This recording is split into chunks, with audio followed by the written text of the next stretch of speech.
ये बेटा सेट 3 में पहला क्वेश्चन है। भारत के निम्नलिखित कोयला खनन क्षेत्रों को उनकी अवस्थिति के अनुसार दक्षिण से उत्तर दिशा में व्यवस्थित कीजिए और सही विकल्प का चयन कीजिए। तो बेटा देखिए, कोयला खनन क्षेत्र दिए हुए हैं, इसमें आपको पता होना चाहिए कि कौन सा कोयला क्षेत्र किस राज्य में है। तो आप इजीली कर सकते हैं। हमें दक्षिण से उत्तर की तरफ लगाना है राज्यों को। तो नवेली आप देख सकते हैं, नवेली सबसे नीचे है, सबसे दक्षिण में है, जो कि तमिलनाडु में है। झरिया आपका झारखंड में है।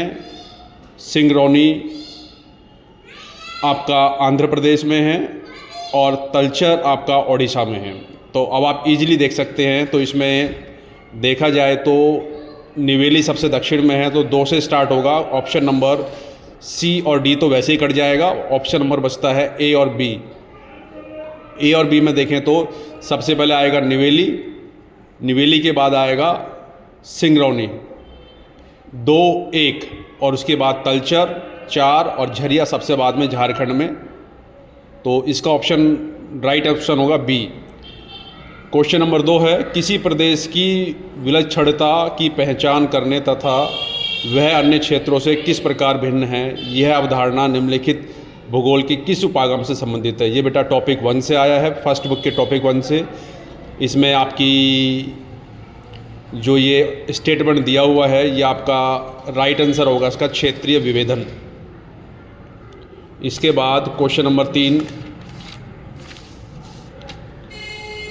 ये भी आपका खनिज और ऊर्जा संसाधन से है। आपका एक तरफ खनिज कॉलम 1 में दिए हुए हैं, दूसरी तरफ कॉलम 2 में प्रमुख खानें दी गई हैं।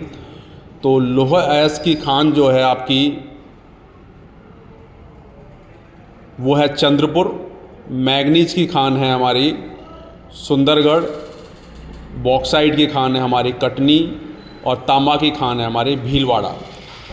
तो बेटा इसके अकॉर्डिंग ये हमारा आंसर हो जाएगा। और क्वेश्चन नंबर 4, ये आप देख सकते हैं, क्वेश्चन नंबर 4 हमारा रिपीट हुआ है। ये 2025 में भी आया हुआ है क्वेश्चन। ये हमारा खनन 2 प्रकार का होता है, जिसको हम धरातलीय खनन और कूप की खनन के नाम से जानते हैं। तो बेटा ये धरातलीय खनन का ही दूसरा नाम है हमारा विवृत खनन। तो क्वेश्चन यही आया है कि विवृत खनन से संबंधित निम्नलिखित कथनों को ध्यानपूर्वक पढ़िए और सही विकल्प का चयन कीजिए। तो पहला है, यह खनन का सबसे सस्ता तरीका है, बिल्कुल राइट है। सेकंड है, धरातल के निकट होता है, बिल्कुल सही। और सी है इसमें, डी तीसरा पॉइंट है, इसमें विशेष प्रकार की वैधन मशीन की आवश्यकता होती है। और नंबर 4 है, सुरक्षात्मक उपकरण अपेक्षाकृत कम है। तो बेटा इसमें 4 होगा, 3 नहीं होगा, क्योंकि इसमें वेधन मशीनों की आवश्यकता नहीं होती है। वेधन मशीनों की आवश्यकता हमारी कूप की खनन में होती है। तो इसका राइट ऑप्शन हो जाएगा 1, 2 और 4, डी मीन्स। क्वेश्चन नंबर 5 बेटा ये कुछ कंफ्यूजिंग है इसमें। उसके बाद क्वेश्चन नंबर 6, क्वेश्चन नंबर 6 है अभिकथन और कारण वाला। सूखा संभावित क्षेत्र कार्यक्रम में पर्यावरणीय संतुलन के पुनः स्थापन पर विशेष बल दिया जाता है, बिल्कुल सही है। बढ़ती जनसंख्या का दबाव कृषि के लिए सीमांत भूमि का उपयोग करने के लिए बाध्य करता है, ये भी सही है। और बेटा ए सही, ए और आर दोनों सही हैं, और जो आर है वो ए की सही व्याख्या करता है। तो इसका ऑप्शन हो जाएगा ए। क्वेश्चन नंबर 7 इजी है देखा जाए तो। सामाजिक भूगोल के निम्नलिखित उपक्षेत्रों को ध्यानपूर्वक पढ़िए और सही विकल्प का चयन कीजिए। तो यहाँ आप देख सकते हैं, संसाधन भूगोल बेटा आर्थिक भूगोल का हिस्सा है। अवकाश भूगोल, लैंगिक भूगोल और विपणन भूगोल। विपणन भूगोल भी हमारा इसमें नहीं आएगा। तो इसका राइट ऑप्शन होगा 2 और 3। अवकाश भूगोल आएगा सामाजिक भूगोल में हमारा, और लैंगिक भूगोल आएगा। क्वेश्चन नंबर 8 देख सकते हैं हम। मोस्ट इंपॉर्टेंट था, लास्ट ईयर भी यहाँ से क्वेश्चन आया है 2025 में। हिमाचल प्रदेश के चंबा जिले के गद्दी को जनजातीय सूची में शामिल किया गया, कब शामिल किया गया था? तो ये हमारा 1970 के दशक में शामिल किया गया था। क्वेश्चन नंबर 9, प्राकृतिक तत्वों और मानव के बीच अति द्वैधता है। कारण प्रकृति और मानव परस्पर सघनता से जुड़े हुए हैं। बेटा द्वैधता जो वर्ड है ये आपका गलत है। मानव और प्रकृति के बीच में द्वैधता नहीं है। द्वैधता मतलब विभाजन नहीं है, और प्रकृति और मानव परस्पर सघनता से जुड़े हुए हैं, ये सही है। तो इसका ऑप्शन हो जाएगा बेटा ए गलत और आर सही। क्वेश्चन नंबर 10 बहुत इजी क्वेश्चन आया है 10वां। निम्नलिखित में से कौन सा संगठन भारत के प्रमुख वायु यातायात को नियमित करता है? तो बेटा देखिए, जैसे नाही था, BRO था, ब्रो, ऐसे ही हमारा आया है वायु यातायात को नियमित करता है। तो इसका राइट ऑप्शन होगा भारतीय वायुपत्तन प्राधिकरण। ओके।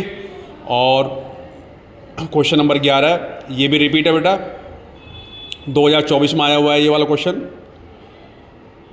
अंतस्थलीय जलमार्ग और उनका विस्तार बताना है। तो राष्ट्रीय जलमार्ग नंबर 1 इलाहाबाद से हल्दिया, यही पहला ऑप्शन सही है बेटा इसमें। जो राष्ट्रीय जलमार्ग नंबर 1 इलाहाबाद से हल्दिया तक है। ऑप्शन नंबर 12 बॉक्स में दी गई जानकारी पढ़िए और खनिज की पहचान कीजिए। यह एक अल्हो अयस्क है, ओडिशा अधिकतम उत्पादन करता है और एल्यूमिनियम के विनिर्माण में इसका प्रयोग किया जाता है। बेटा एल्यूमिनियम के विनिर्माण से समझ जाइए, इसका आंसर होगा बॉक्साइट। यदि आपको शुरू के 2 ऑप्शन नहीं भी आ रहे हैं तो आप समझ सकते हैं एल्यूमिनियम, ये आपको पढ़ाया हुआ है, कराया हुआ है मैंने। क्वेश्चन नंबर 13 निर्यात में सर्वाधिक योगदान है भारत का। तो सबसे ज़्यादा भारत जो निर्यात करता है वो करता है विनिर्मित वस्तुओं का जो। क्वेश्चन नंबर 14 देखिए, ये भी आपका कराया हुआ है, पत्तन है हमारे पोर्ट्स बंदरगाह। तो कौन सा पत्तन ज्वारी नदमुख पर स्थित है? तो वो हमारा है मारमगांव, गोवा का जो पत्तन है वो ज्वारी नदमुख पर स्थित है। इसके बाद क्वेश्चन नंबर 15 ये बेटा बहुत ट्रिकी आ गया है देखा जाए तो। 15, 16, 17 जिस बच्चे को यदि वो टेबल याद है जिसमें अति उच्च मानव विकास वाले देश की रेंज, उच्च मानव विकास वाले देश, मध्यम मानव विकास वाले और निम्न मानव विकास वाले देश, तो वो इजीली कर सकता है इस क्वेश्चन को। यदि वो नहीं आता है तो बेटा आप नहीं कर पाओगे, गलत कर दोगे इसको। जो लास्ट ईयर भी 2025 में क्वेश्चन आया था, यही मानव विकास से आया था, इसी तरह का क्वेश्चन आया था। तो देखें तो कांगो मानव विकास की निम्नलिखित में किस श्रेणी में आता है? तो बेटा किस श्रेणी में आता है तो हमें पता होना चाहिए कि जो उच्च अति उच्च वाला है वो है 0.8 से अधिक। तो आप देख लीजिए, और उच्च में आएगा 7 से लेकर 0.700 से लेकर के 0.799, और मध्यम में आएगा 0.550 से 0.699, और बिलो कम में आएगा 0.549 से कम स्कोर होगा तो वो हमारा निम्न मानव विकास सूचकांक में आएगा। तो बेटा कांगो का आप स्कोर देखिए, कांगो का स्कोर दिया गया 0.593। 0.593 हम देखें तो ये हमारा मध्यम मानव विकास सूचकांक में आएगा। इसका ऑप्शन हो जाएगा सी। क्वेश्चन नंबर 16 कितने देश मानव विकास सूचकांक की निम्न श्रेणी में आते हैं? निम्न श्रेणी का मतलब मैंने अभी आपको बताया था कि निम्न श्रेणी में कौन से देश आएंगे जिनका स्कोर 0.549 से कम है। तो आप देख लीजिए 0.549 से कम किस किस का है। आपका एक तो नाइजीरिया हो गया, सूडान हो गया, तंजानिया हो गया और यमन हो गया। ये हमारे 4 देश आ जाएंगे बेटा हमारे जो।